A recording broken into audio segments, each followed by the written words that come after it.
I'm pretty sure this movie takes place in 1 month. That month, No Shave November. Seriously, look at that shit. If anyone in November can reach beard magnitude Moses, you win life. That's why I grow my hair out, because I can't do that.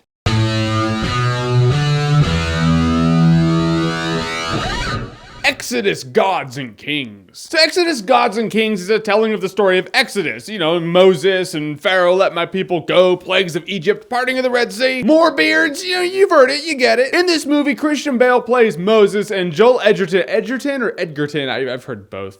Joel plays Ramses. Christian Bale's like a brother to him, and then he does something, gets booted out of his kingdom, finds another group of people to hang out with, and then God's like, hey, you gotta go back there and get my people out of there. And I was really digging this movie as this movie was going along. I was like, all right, I like it. I like Christian Bale. I like Joel Edgerton. I like them together. Ramses in this movie's kind of a brat, let's be honest. He's kind of a dick, you know? Like, Moses is that guy you're like, oh yeah, you should be running Egypt. Ramses in this movie is like the spoiled kid who will end up running the place. You're like, not that brat. The scope of this movie is enormous. You look around, you're like, yes, that's why I wanted to see this movie. That's why I wanted to see a modern telling of the story of Moses. Because Egypt is gonna look big and grand, which is what Egypt was. They were not modest by any stretch of the imagination. It's good to see that on screen. You really felt it. And I love Christian Bale's portrayal of Moses in this movie. Moses is not what you think he's gonna be. He's not like, Ramses, let my people go. Yes, I have unshaking faith. I am a rock. No, he's really human. You can tell he does not want to go and do this thing, but he has to. Even when he's there and the plagues of Egypt are hitting, he's like,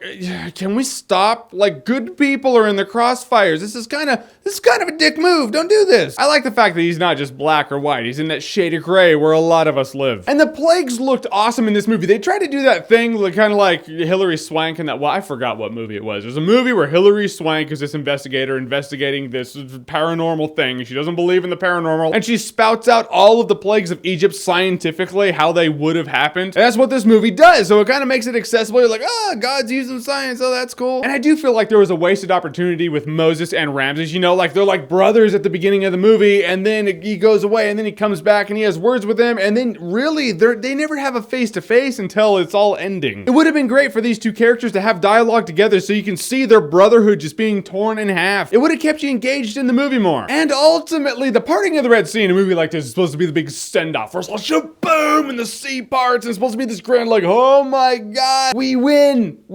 life. No Shave November style, we did it. But after the plagues, it's like, plagues, and everything looks scary because the plagues are just really vile in this movie, and even a cliff falls in half. Then you get to the sea, and it's kind of like, it's this underwhelming thing, comparatively speaking, to all the other events that have happened in this movie leading up to the parting of the sea. In the end, Exodus, Gods and Kings had great performances. I thought Christian Bale was great. Joel Edgerton was great. I'm gonna say Edgerton. I love the epic scope of it. Egypt has never looked better or more grand. The plagues were great. They were frightening. I loved how they did it. But it did have some missed opportunities with Moses and Ramses, and the parting of the sea. The end of the movie was kind of underwhelming. You can feel the movie still chugging along, and you're like, all right, you're checking your watch. You're like, now you can end. Just end. You can feel it. It's like you're at a comedy club and that light in the back's flashing like, all right, man, wrap it up. Wrap. I can't do that at the same.